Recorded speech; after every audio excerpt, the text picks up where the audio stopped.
আফগানিস্তান নয়, এশিয়ার দ্বিতীয় সেরা দলটার নাম শ্রীলঙ্কা। এশিয়া কাপে শ্রীলঙ্কার যা অর্জন তা ভারত ছাড়া আর কারণেই। এই টুর্নামেন্টে 17 বার অংশ নিয়ে শ্রীলঙ্কা মোট 14 বার ফাইনাল খেলেছে, দ্বিতীয় সর্বোচ্চ 6 বার শিরোপাও জিতেছে। এশিয়া কাপের সর্বোচ্চ উইকেট সংগ্রাহক ও সর্বোচ্চ রান সংগ্রাহক সবাই শ্রীলঙ্কার। সনাথ জয়াসুরিয়া থেকে কুমার সাঙ্গাকারা, মুথিয়া মুরালীধরন থেকে লাসিথ মালিঙ্গা। এশিয়া কাপে তারা সবাই রাজত্ব করেছে। অজন্তা ম্যান্ডিস তো একাই ভারতকে বিধ্বস্ত করে শিরোপা ছিনিয়ে এনেছিল। আবার হালের দাসুন সানাকাও লঙ্কানদের এশিয়া কাপ জয়ের স্বাদ দিয়েছেন। টি-20 সংস্করণের এশিয়া কাপে শ্রীলঙ্কা এখন ডিফেন্ডিং চ্যাম্পিয়ন। 2022 সালের আসরে ভারত ও পাকিস্তানের দাপটে শ্রীলঙ্কাকে ফেভারিটের তালিকায় রাখেনি অনেকে, কিন্তু দাসুন সানাকার অধীনে লঙ্কানদের দলটা ছিল ভীষণ ভারসাম্যপূর্ণ। আফগানিস্তানের সাথে হেরে শুরু করলেও বাংলাদেশকে হারিয়ে সেবার তারা পৌঁছে যায় সুপার ফোরে একাধারে আফগানিস্তান, ভারত ও পাকিস্তানকে হারিয়ে সবাইকে হতবাক করে দেয় শ্রীলঙ্কা, কারণ নামে ভারে বড় দল ভারতও ছিটকে পড়েছিল তাদের দাপটে। ফাইনালে বানুকা রাজাপাকসের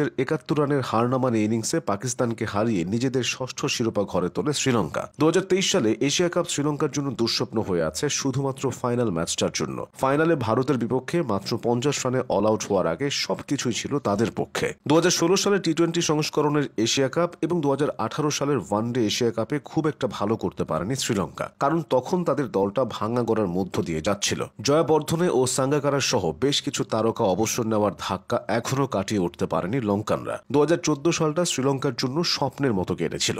বাংলাদেশে আয়োজিত টি-20 বিশ্বকাপ ও এশিয়া কাপ দুটাতেই তারা চ্যাম্পিয়ন হয়েছিল। বিশেষ করে সেবারের এশিয়া কাপে তারা ছিল অপরাজিত চ্যাম্পিয়ন। ম্যাথিউসদের সাথে পাত্তায় পায়নি অন্য কোনো দল। 2012 সালের এশিয়া কাপ শ্রীলঙ্কা যে কোনোভাবে ভুলতে চাইবে। যে আসরে কোনো ম্যাচেই তারা জিততে পারেনি, হেরেছিল বাংলাদেশের কাছেও। তবে 2010 সালে তাদের লড়াইটা জমেছিল ভারতের সাথে। নিজেদের মাটিতে অনুষ্ঠিত সে টুর্নামেন্টে ফাইনালের আগ পর্যন্ত কোনো ম্যাচে হারতে হয়নি লঙ্কানদের। সাঙ্গাকারার নেতৃত্বে দিলশান থারাঙ্গা ও পারভেজ মাহরুফরাও ছিলেন দারুণ ছন্দে, কিন্তু মহা গুরুত্বপূর্ণ ফাইনালে ভারতের বিপক্ষে ধরাশয়ী হতে হয়েছিল তাদেরকে। শ্রীলঙ্কা হেরেছিল 81 রানে। 2008 সালের এশিয়া কাপ আয়োজিত হয়েছিল পাকিস্তানে। শ্রীলঙ্কা দলে তখন সনাথ জয়াসুরিয়া, মুথিয়া মুরালীধরন এবং চামিন্দা ভাসদের মতো তারকা। অজেয় সে দলটা প্রত্যাশিতভাবেই ছিল শিরোপা প্রত্যাশী। ফাইনালে তারা প্রতিপক্ষ হিসেবে পেয়েছিল ভারতকে। সেদিন ভারতের দুর্ধর্ষ ব্যাটিং লাইন আপের সামনে একজন অজন্তা মেন্ডিস হয়ে উঠেছিলেন অপ্রতিরোধ্য। তার রহস্যময় স্পিন ঘূর্ণিতে একে একে প্যাভিলিয়নে ফিরেছিল শেহবাগ, রায়না, যুবরাজ,